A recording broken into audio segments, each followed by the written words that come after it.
இப்போ நலந்த அரிசி நான் வந்து கை குத்தலாக குத்துறேன். கை குத்தலாக குத்தி இது ரொம்ப பேருக்கு சிக்கு புண்ணு இல்லாமல் அந்த அரிசி பாதுகாப்பாக இருக்குது. அதனால் இந்த அரிசி தான் சாப்பிடணும். முன்ன இருந்த உலகம் இப்போ வரணும். இந்த உலகத்துக்கு ஒன்றும் ஆகக்கூடாது. இந்த உலகம் நல்லா இருக்கணும். 2 வருஷமாக நான் தொழில் பண்ணுறேன். சாகுபடி பண்ணுறது, இந்த கை குத்தலை அரிசி குத்தி எல்லாருக்கும் கொடுக்குறது, எல்லாரும் சாப்பிட்றது. நானே இந்த நெல் விழாவுக்கெல்லாம் போவேன். நானே வியாபாரம் பண்ணுவேன். நானே கொடுப்பேன். இது சாப்பிட்றவங்களுக்கு எந்த நோய் நொடி எதுவுமே இருக்காது. உலகத்தில் உள்ள சனத்தோளுக்கும் எந்த நோய் நொடியும் இருக்கக்கூடாது. இந்த அரிசி எங்கேனாலும் சாப்பிட்லாம். காட்டு யானம், சீரக சம்பா நாங்கள் சாகுபடி பண்ணுற நெல்லில். ஆனால் இந்த உலகம் நல்லா இருக்கணும். உலகத்தில் உள்ள ஜனங்களுக்கு எந்த பாதிப்பும் இருக்கக்கூடாது. இப்போலாம் ஆனால் சின்ன வயசுல எங்கள் அம்மா அப்பாவெல்லாம் நெல் குத்தி சமைப்பாங்க. ஆனால் நான் குத்துனதில்லை. நான் இப்போ வந்து இந்த நெல் நான் குத்துறேன். அப்பையிலேருந்து குத்துன பழக்கம் இப்போ வரணும். இது கஷ்டமான வேலை இல்லை. இது வந்து ஈஸியான வேலை தான். குத்தி சாப்பிடலாம். மில்லில் போய் மிஷினில் கொடுத்து அரைக்கிறது, கை குத்தலாம் குத்தி சமைச்சு சாப்பிடலாம். வலிமையாக ஆகுது. கரண்ட்ல எல்லாம் கொடுத்து இது யூஸ் பண்ணக்கூடாது.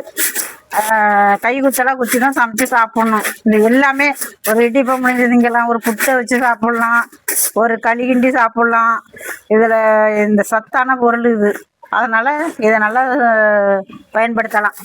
சுகரு, ப்ரெஷரு, எந்த நோயும், இந்த ஆஸ்மா, டிபி, இந்த காசனாவு, இந்த இருமல், இது எல்லாத்துக்குமே இந்த அரிசி கட்டுப்படுத்தும். எந்த நோய் நொடியும் இருக்காது. உழவர் சந்தைக்கு வந்தால் இந்த அரிசி வாங்கிட்டு போகலாம். காலையில் 9 மணிக்கெல்லாம் வந்துடும். சாயங்காலம் 4 மணிக்கெல்லாம் போய்டுவோம். இது நல்லதான் உடம்புக்கு. இது ஆரோக்கியமாக இருக்கும். இந்த உலக்கம் எடுத்தாக்கா இந்த கை குத்தல் அரிசி சூப்பராக இருக்கும். நல்லா இருக்கும். சாப்பிட்றதுக்கும் நல்லா இருக்கும். டேஸ்ட்டாக இருக்கும். எந்த நோய் நொடியும் வராது. இது அலுப்பு இல்லாமல் சாப்பிடணும். இது அலுப்பு இல்லாமல் இது கை குத்தலாம் குத்தி எடுக்கணும். இந்த அரிசி சமைச்சு சாப்பிடணும்.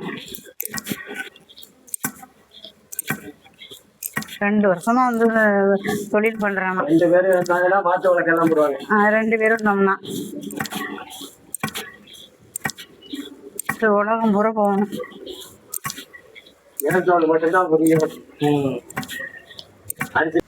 இது மாதிரி இடிக்கிறதுனால உடம்புக்கு வலிமை சேர்க்கும்.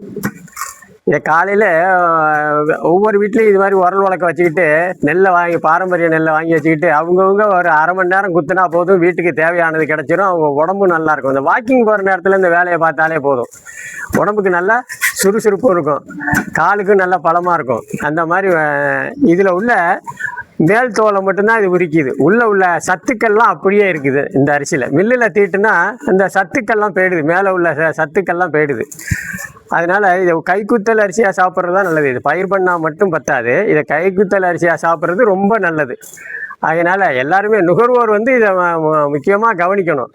இங்கே உழவர் சந்தையில் தான் இதை போட்டு இடித்து காட்டிகிட்டு இருக்கிறோம். மக்கள் பார்க்கணுங்கிறதுக்காக தான் இங்கே போட்டு இடிச்சுக்கிட்டு சாப்பிட ஆரம்பித்தாங்கன்னா நோய் நொடி இல்லாமல் நோயற்ற உடலை உறுதி செய்யலாம். இதை சாப்பிட்டா, இந்த மாதிரி அரிசிகளை சாப்பிட்டா. இதில் நிறைய ரகங்கள் இருக்குது. அந்த ரகங்கள் எல்லாம் கிடைக்கிற அரிசி, எந்த அரிசி ரகம் கிடைக்குதோ அந்த அரிசியை சாப்பிட்டாலே போதும். அதை கைக்குத்தலாக அரிச்சா இன்னும் சிறப்பு. இந்த மாதிரி சாப்பிட்டுக்கிட்டு இருந்தாலே போதும். நோயற்ற உடலை உறுதி செய்யலாம்.